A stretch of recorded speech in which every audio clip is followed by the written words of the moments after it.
Hello PPCers, welcome to this video in which we're going to run through the key updates that Google Ads has thrown our way in Q3. There are quite a few of them, so let's get started.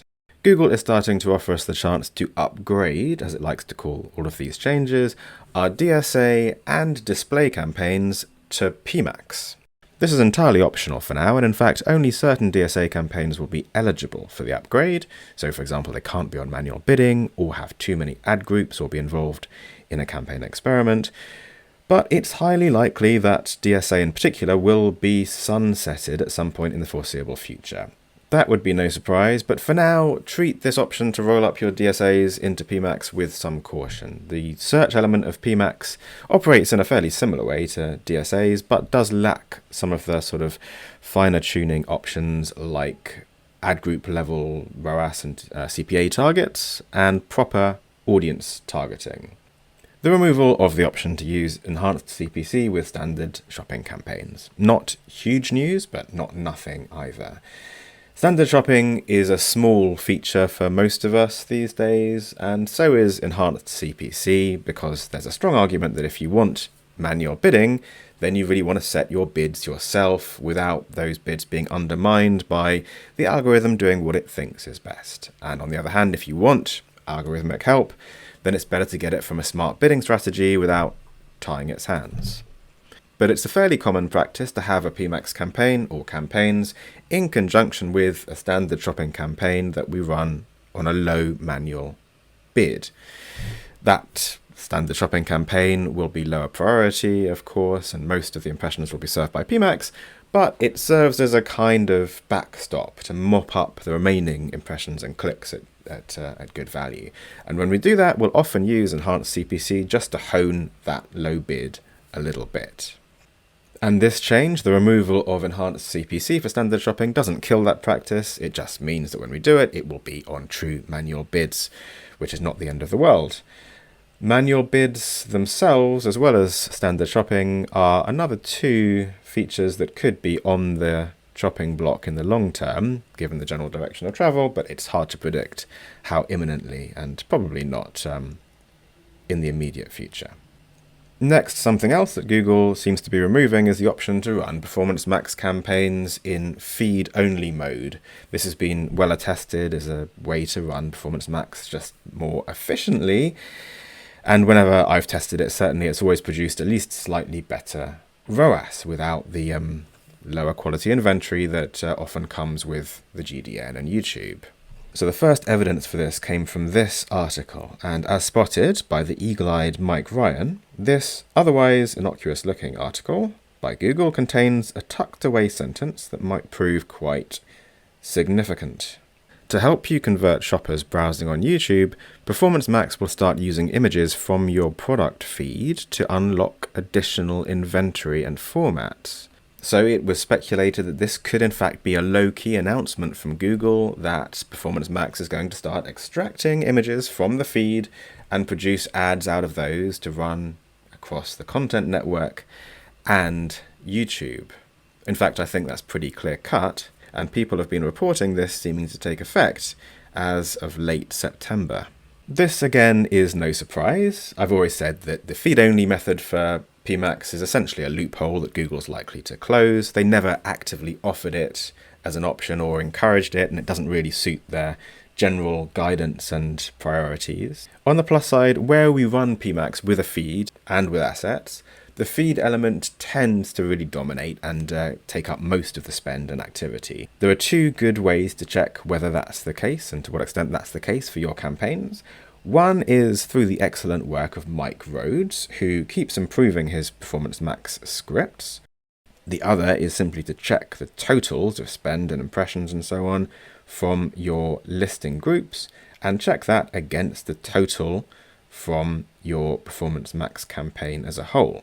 Also, to reduce the negative effect of opening up your PMax campaigns beyond PLAs and to the rest of the network, remember that you can exclude placements, including whole categories of apps, which tend to be the worst offenders, through content, exclusions, placements, and then adding new exclusions at the account level.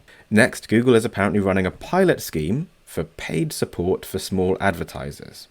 According to this article in Search Engine Journal, Google is starting a pilot scheme providing enhanced paid customer service to selected small Google Ads clients to offer specialized one-on-one support tailored to individual needs previously only available to major advertisers, arguably.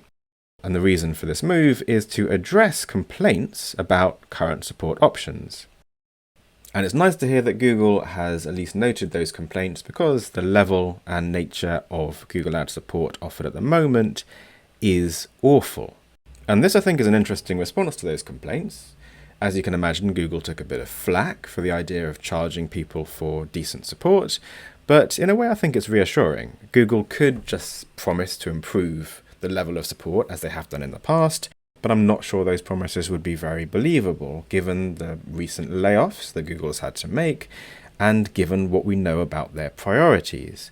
At least this way, if they're charging for decent tailored support, then it aligns their incentives a bit better with ours. If there's revenue for them in offering advice that might lead to short-term revenue decreases from our accounts, then they might give it.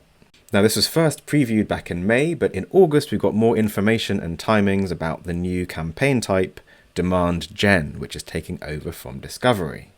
Demand Gen campaigns combine image and video ads and can be used across YouTube, Discover, and Gmail. They're most similar to Discovery campaigns and will be taking over from Discovery in the very near future. Starting in October, Demand Gen campaigns will be available to all advertisers in Google Ads, and your Discovery campaigns will be eligible for upgrades. Discovery campaigns will be automatically upgraded by November, with historical data and learnings remaining intact. This post from Ginny Marvin did a good job of describing the key differences between Demand Gen and Discovery. Demand Gen offers more reach on YouTube, with ads appearing on Shorts and as in-stream video ads. The option to run the max clicks bidding strategy will be available, as will brand and search lift studies on the YouTube element. And those two changes really help position Demand Gen as a definitively upper funnel option.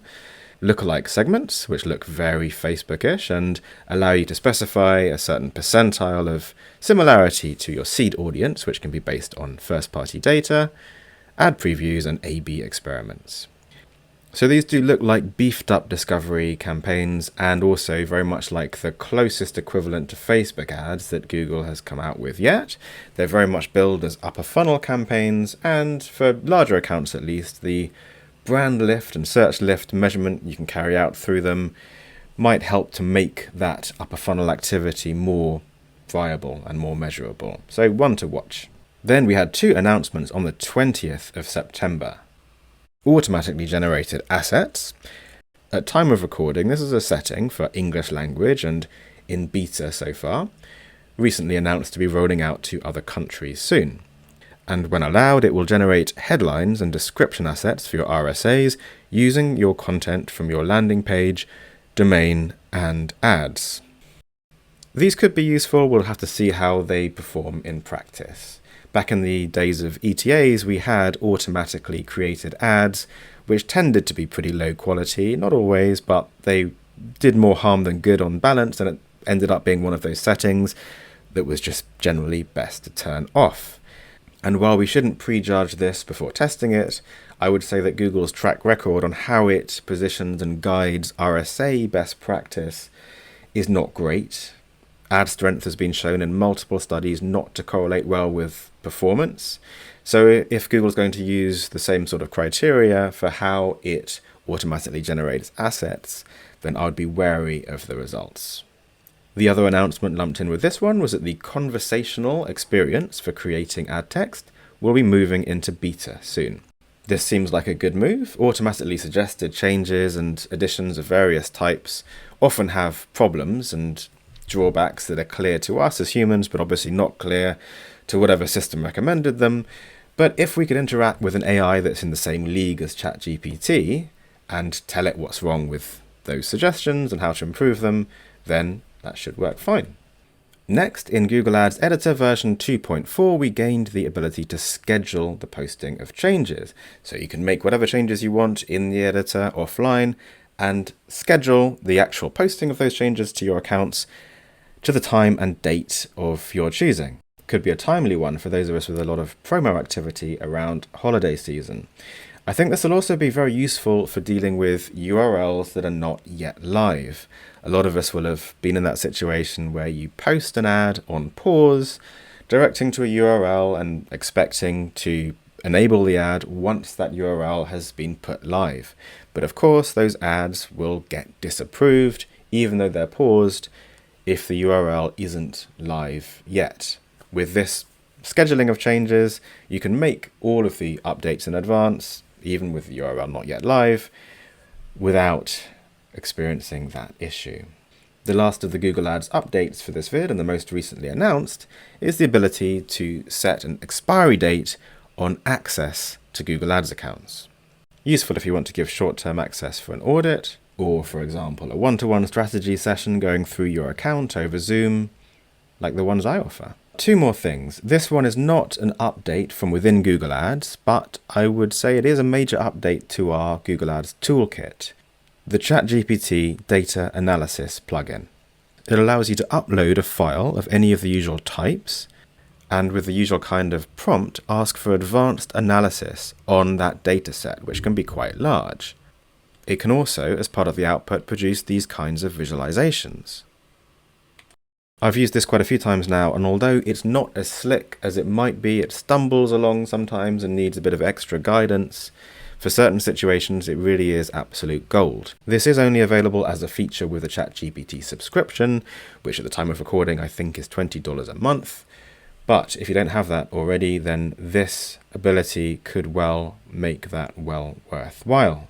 Finally, some very uncomfortable news in September coming out of the antitrust trial against Google.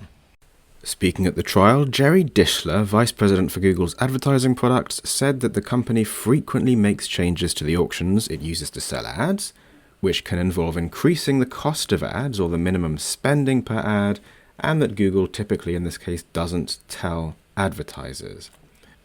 They examined one particular email from 2019 in which Dishler and his team discussed how they were shaking the cushions in order to find extra revenue to avoid missing Wall Street targets. In that spirit, he asked, are there scrappy tactical tweaks that they might be able to make to change the nature and presentation of the auctions in ways that would increase Google's revenue? Dishler said that his goal was to get creative so that they could meet their quota. And just how creative Google's been willing to get was well illustrated by this particular change called RGSP, which switched the auction so that the runner-up was given the top slot and the actual winner demoted to second spot. Dishler said he didn't know if that particular change led advertisers to place higher bids, but it increased Google's revenue. And that phrase, shaking the cushions, has now appropriately become shorthand for Google's chicanery among PPC pros on Twitter. So that's it for the Q3 updates. Before I go, it would be remiss of me not to mention my course and membership for PPC pros, Google Ads Level Up, where you can stay up to date, learn and improve as a PPCer, get all your questions answered quickly in a very helpful community, as well as a heap of other benefits, which of course you can see through the link below. But for now, this is Phil Taylor, PPC strategist. Until next time.